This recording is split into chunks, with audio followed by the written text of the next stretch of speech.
And one part of him was the vicious killer, and one part was the over-the-top comedian. You would have Two-Face on the one hand and the Riddler on the other. Any character, any villain exploits a hero's weakness is great. Any character that helps accentuate, makes the character powerful is also great. The fact that the Riddler is out there with these in-depth questions that's always being asked that Batman has to figure out in order to solve the crime, that shows the detective side of Batman, the thinking side of Batman. It's not just about brute force or all the fancy gadgets.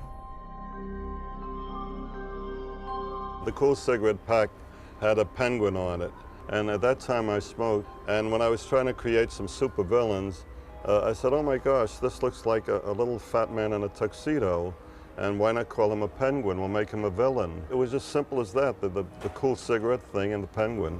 The entire Rogues Gallery is always interestingly paralleled to him because they're not much different than Batman.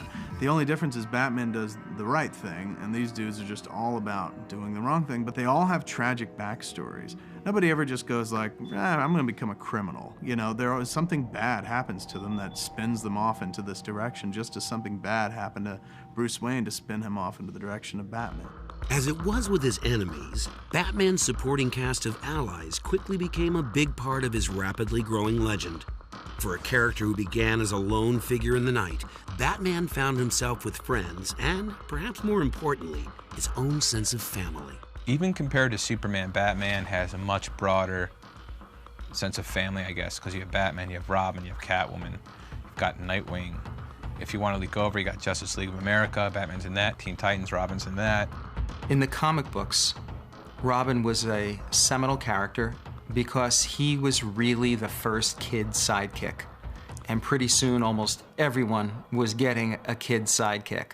I think when Bruce looks at Robin, he sees a young man of tremendous potential who can do much to help the common good. But I think also he sees somebody who could be, not left to his own devices, who could be a potential threat and somebody he might have to face, you know, as an adversary someday.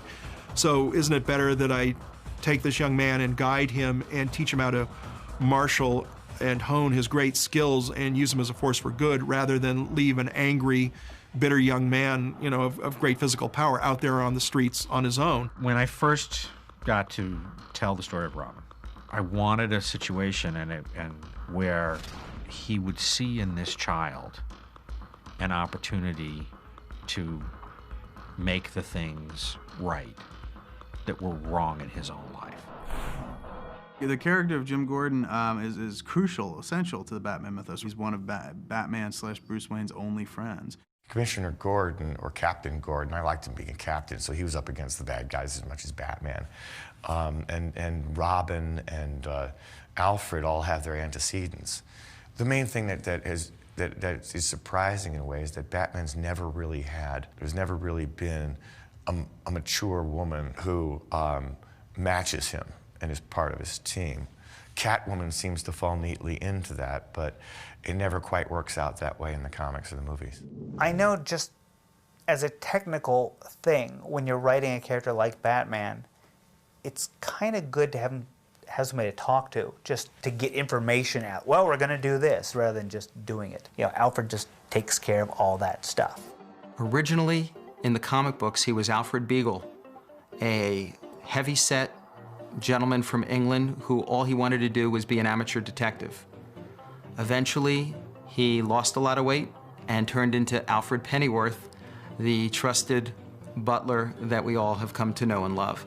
Since Batman is in the cave brooding on his, you know, his dead parents, and, you know, he needs somebody to pay the electric bills. I mean, just a guy to run things. And he has no idea how the phone bill is getting paid. You know, Alfred just takes care of all that stuff. The Joker and Catwoman and Robin, I mean, that so much of that still exists today. And being someone who has created new characters and has looked through what stuck in the last even 20 years, and there's so little that has. There really isn't a whole lot more that certainly has had the kind of impact that those characters did, that you think that those characters could be still here 10 years from now.